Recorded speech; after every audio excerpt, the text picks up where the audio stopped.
ГСП онлайн. Городские новости сейчас. Суббота, 10:30. Ухтинский индустриальный техникум. Республиканская ярмарка вакансий.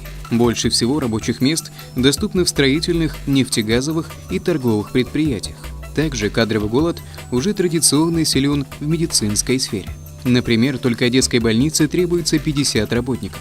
Всего на выбор предоставлено более 2500 вакансий. Такая форма работы уже существует давно. Мы приглашаем граждан, соискателей, кто хочет поменять работу или найти новую работу. Приглашаем работодателей города, у которых есть потребность в рабочей силе. И это все направлено на то, чтобы гражданин как можно быстрее смог трудоустроиться. В сегодняшней ярмарке у нас участвуют более 60 работодателей. Самые частые посетители ярмарки вакансий – это выпускники и студенты. Люди среднего возраста также в поисках работы. Число соискателей велико.